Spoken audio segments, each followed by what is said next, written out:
La jeune fille en blanc. Conte breton.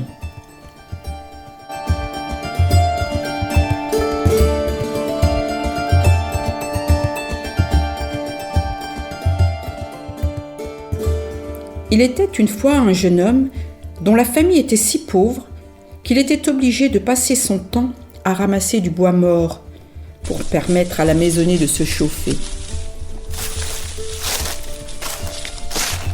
Un jour qu'il était dans la forêt à chercher des branches, il rencontre un monsieur qui lui demande « Que fais-tu dans la forêt, mon garçon ?»« Je cherche du bois mort, car chez nous, nous n'avons pas assez d'argent pour acheter de quoi nous chauffer. »«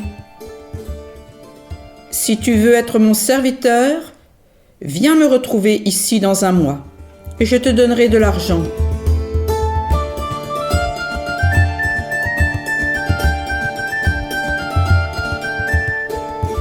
Un mois après, le jeune homme retourne à l'endroit où il avait vu le monsieur, mais il a beau regarder de tous côtés, il ne le voit pas. Il se met alors à chercher dans les environs et arrive sur le bord d'un étang.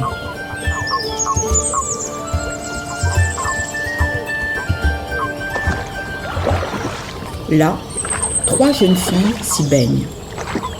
Le jeune homme n'ose pas s'avancer parce que les jeunes filles sont nues. Mais quand elles reviennent sur le rivage et qu'elles se sont habillées, il s'avance vers elles. L'une des jeunes filles était vêtue de blanc, la seconde de gris et la troisième de bleu. Il ôte poliment son bonnet pour leur dire bonjour et leur demande si elles n'ont pas vu le monsieur qu'ils cherchent. « Certainement, » répond la jeune fille qui était habillée en blanc. « Je vais t'indiquer le chemin qu'il faut suivre pour aller jusqu'à son château. Lorsque tu le verras, tu lui demanderas s'il a besoin d'un domestique. Mais lorsqu'il acceptera de te prendre à son service, fais bien attention. Il voudra te donner à manger et te présentera lui-même un plat. Il faut que tu refuses. Tu lui diras que c'est toi qui dois le servir. Alors il sera content et t'engagera pour de bon. » Le jeune homme remercie la jeune fille en blanc. Il la trouve bien jolie, il aurait bien aimé rester parler avec elle un peu plus longtemps. Mais il a affaire. Il suit le chemin indiqué et parvient bientôt à la porte du château.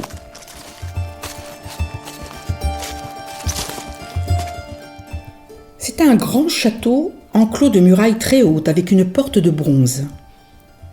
Comme la porte est entr'ouverte, il entre dans la cour et voit le monsieur qui prend le frais. « Ah !»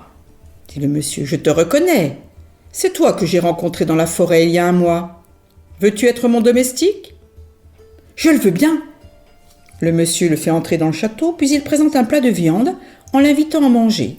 « Non, merci, monsieur, » dit le jeune homme avec politesse. « C'est moi qui suis ici pour vous servir. » Le monsieur insiste. « Prends le plat et ne te fais pas prier. »« Non, monsieur, » répond le jeune homme brusquement. « C'est moi qui suis ici pour vous servir. »« Prends, te dis-je. » Cette fois, il prend le plat, le jette par terre et le brise.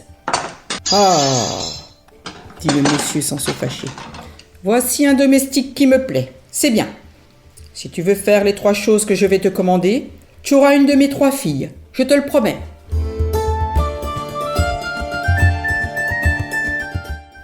Le lendemain, le monsieur donne au jeune homme une hache en plomb, une scie en carton et une brouette en écorce de chêne. « Voici tes instruments de travail. Tu vois ce taillis là-bas ? Il a 7 lieues de tour. Il faut que tu me l'abattes dans la journée. Et en plus que tu mettes le bois en corde. »« Bien, » dit le jeune homme. Et il part vers le taillis pour commencer sa besogne. Mais au premier coup qu'il donne, la hache en plomb se brise et la scie en carton ne résiste pas davantage. Quant à la brouette en écorce de chêne, elle est écrasée par la petite branche qu'il pose dessus. Quand il voit ça, il est désespéré et renonce à travailler davantage. Il s'assoit sur le gazon, plongé dans ses tristes pensées. C'est alors qu'à midi, il voit arriver la jeune fille en blanc. Celle qu'il avait rencontrée au bord de l'étang et qui lui avait indiqué le chemin du château. Elle vient lui apporter à déjeuner. « Comment ? Mon père t'a donné un travail à accomplir et tu restes sans rien faire ? Si mon père te voit, il est capable de te tuer. »« Que veux-tu que je fasse ? dit le jeune homme. « Je n'ai que de mauvais instruments. » Voici une baguette, dit la jeune fille en blanc. Tu vas la prendre à la main et tu feras le tour du taillis en disant « Que le bois tombe, qu'il soit débité et rangé en corde ». Le jeune homme fait comme le lui a dit la jeune fille en blanc. Les arbres tombent si vite que l'ouvrage est achevé avant la fin de l'après-midi.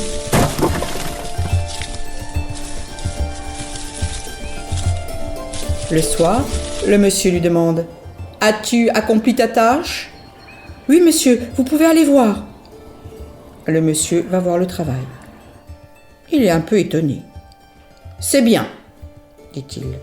Demain, je te donnerai autre chose à faire. » Le lendemain, le monsieur dit à son domestique « Vois-tu la butte en face du château ? Je veux que ce soir, à sa place, il y ait un jardin planté d'arbres fruitiers et au milieu un étang rempli de poissons et sur lequel nageront des canards. Voici tes outils. » Il lui présente une pioche en verre et une bêche en faïence. Le jeune homme s'en va vers la butte et commence son travail, mais au premier coup qu'il donne, ses outils se brisent en 1000 morceaux. Il est désespéré, s'assoit sur le gazon en se disant qu'avec de tels instruments, ce n'est même pas la peine d'essayer davantage. À midi, la jeune fille en blanc vient lui apporter son dîner.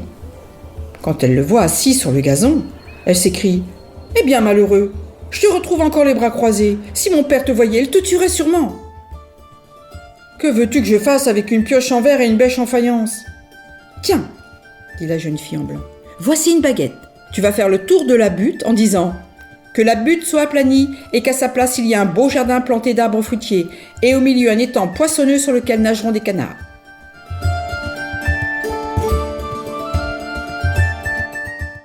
Le jeune homme prend la baguette et s'en va faire le tour de la butte.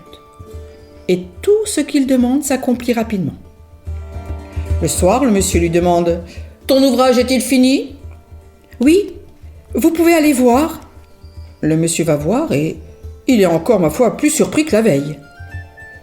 Il voit là un magnifique verger planté d'arbres les plus robustes et chargé de fruits. Et au milieu, un étang plein de poissons sur lequel nagent de jolis canards.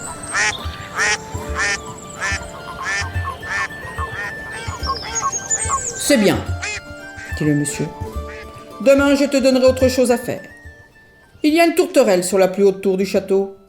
Cette tour est en marbre poli, mais il faudra que tu ailles me chercher la tourterelle et que tu me la ramènes. » Le monsieur n'est pas dupe. Il pense bien qu'une de ses filles a aidé son domestique, et ce ne pouvait être que la jeune fille en blanc. Alors il ordonne à celle-ci d'aller en ville pour chercher des provisions. Quand la jeune fille en blanc apprend ça, elle se retire dans sa chambre et se met à pleurer. Ses deux sœurs viennent la voir et lui disent « Qu'as-tu donc à verser des larmes ?»« C'est que notre père veut m'envoyer à la ville. J'aimerais mieux rester ici. »« Oh, ce n'est que cela. Ne t'inquiète pas et ne pleure plus. Nous irons à ta place à la ville et notre père ne s'apercevra de rien. »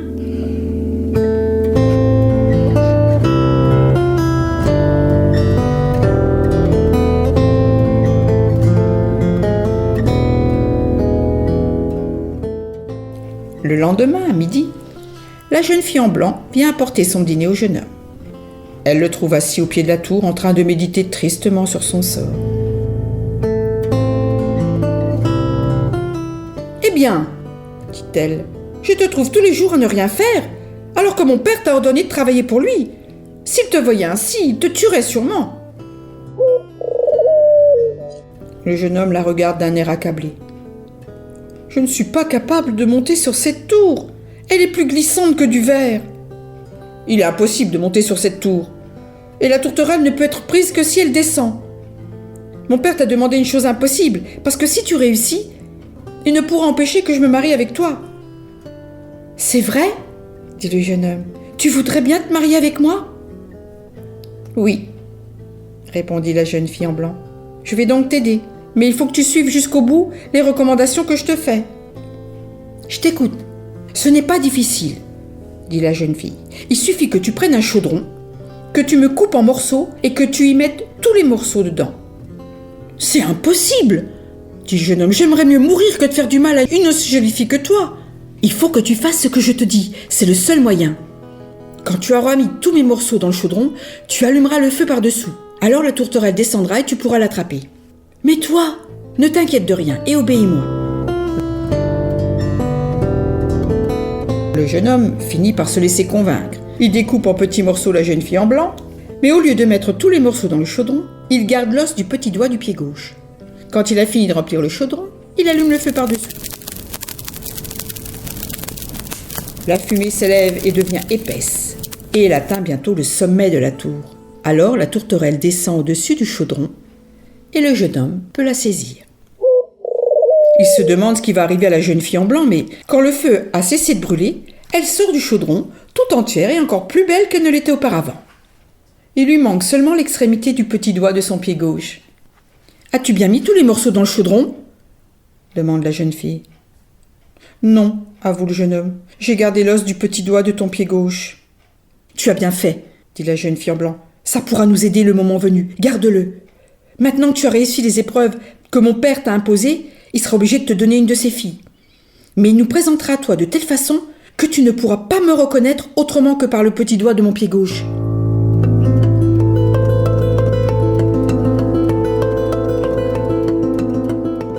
Le jeune homme rentre dans le château et il va jusqu'à la salle où il se trouve le monsieur. Il lui montre la tourterelle. « C'est fait, » dit le monsieur d'un ton très contrarié. « Je t'ai promis de te donner une de mes filles. Ce sera à toi de choisir celle que tu voudras. » Il fait alors venir les 3 jeunes filles. Mais elles sont voilées et leur père les a fait s'habiller autrement que d'habitude. Il était très difficile de reconnaître la jeune fille en blanc.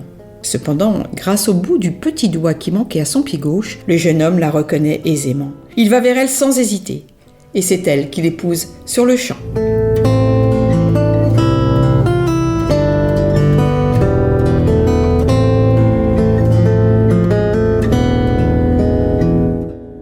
Mais le monsieur n'est guère satisfait de ce mariage. Il avait bien espéré que son domestique ne réussirait pas les épreuves qu'il lui avait imposées. Le soir des noces, il fait dresser le lit des jeunes époux juste au-dessus d'un souterrain et il le fait suspendre au plafond par 4 cordes. Quand les jeunes mariés sont couchés, le père vient à la chambre et demande « Mon gendre, dors-tu » ?« Non » répond le jeune homme. Quelque temps après, le père revient et demande « Mon gendre, est-ce que tu dors ?» ?»« Non » Il s'en va. Mais il revient une 3e fois et pose la même question. Alors le jeune homme, sur les conseils de sa femme, fait semblant de dormir et ne répond à rien. Le père est à peine parti que la fille en blanc dit à son mari « Ne perds pas de temps, cours à l'écurie. Là, tu prendras le cheval qui s'appelle Petit Vent. Tu le selleras rapidement et quand je te rejoindrai, nous nous enfuirons. » Peu après que le jeune homme soit parti, le maître du château revient à la chambre et demande « Ma fille, dors-tu » ?« Non, mon père. » Il revient une 2e fois. « Ma fille, dors-tu » ?« Non. » Il revient une 3e fois et pose la même question, mais il n'a aucune réponse. Alors le monsieur va trouver sa femme et lui dit « Ils dorment, viens avec moi, nous allons nous débarrasser d'eux. » Il coupe les cordes et le lit tombe avec fracas dans le souterrain. Alors le maître du château, qui n'a pas pris de lumière pour ne pas réveiller les jeunes mariés, dit à sa femme « Maintenant, les voilà tués, et nous ne les reverrons plus. » Cependant, la jeune fille en blanc avait quitté le lit avant que son père ne revienne la 3e fois. Elle s'était hâtée d'aller rejoindre son mari. « Ah, malheureux, tu as pris grand vent au lieu de petit vent. Tant pis, nous n'avons plus le temps de nous attarder, mais cela sera la cause de la mort de quelqu'un. Sauvons-nous au plus vite. »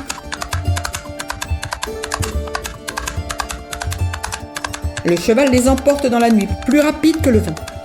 Un moment, la jeune fille en blanc dit à son mari « Ne vois-tu rien derrière nous ?»« Non, je ne vois rien. » Quelque temps après, elle demande encore « Est-ce que tu ne vois rien derrière nous ?»« Non, rien. Regarde encore, je suis sûre qu'il y a quelque chose. »« Tu as raison, j'aperçois comme un grand nuage de feu. » Alors la jeune fille en blanc prend sa baguette et en frappe 3 coups en disant « Que grand vent se change en jardin, que je sois changé en poirier et que mon mari soit changé en jardinier. » Le monsieur et sa femme, qui étaient à la poursuite des jeunes époux, s'arrêtent près du jardin.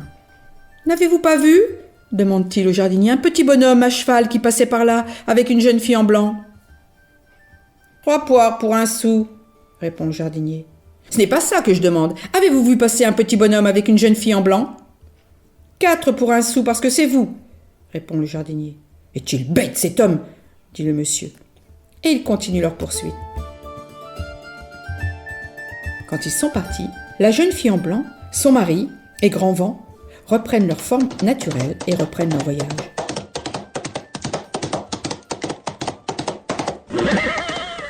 Ne vois-tu rien derrière nous? Demande la jeune fille. Non, je ne vois rien. Quelque temps après, elle demande encore. Ne vois-tu rien venir? Si, je vois un grand nuage de feu. Aussitôt, elle prend sa baguette et dit. Grand Vent, va se mettre en église, moi en autel et mon mari en prêtre. Le mari et sa femme, qui poursuivaient toujours les jeunes mariés, entrent dans l'église et demandent au prêtre. N'avez-vous pas vu passer par ici un petit bonhomme avec une fille en blanc? Dominus vobiscum, répond celui qui était à l'autel. Je vous demande si vous avez vu ici un petit bonhomme avec une fille en blanc. Ecum spiritu tuo.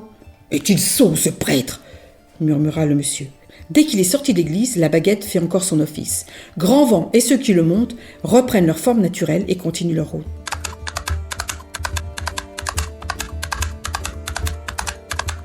Ne vois-tu rien derrière? Demande la jeune fille en blanc. Non, je ne vois rien. Ne vois-tu rien venir à présent? Non, je ne vois rien. Fais bien attention, regarde loin derrière. Oui, je vois comme un tourbillon de feu. Aussitôt, la fille en blanc frappe 3 coups de sa baguette, en disant « Que Grand Vent soit une rivière, que je sois un bateau, et que mon mari soit le passeur. »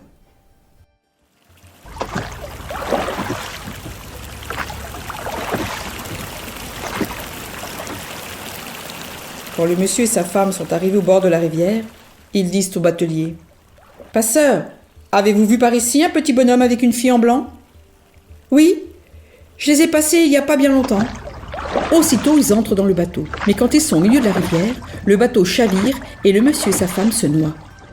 La baguette joue encore une fois. Grand Vent et ses cavaliers reprennent leur forme naturelle et reviennent tranquillement au château.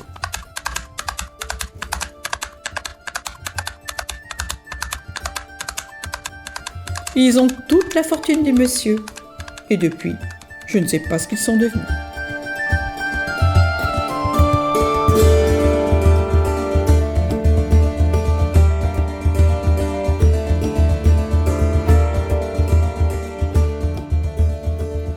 Ce conte a été recueilli en 1879.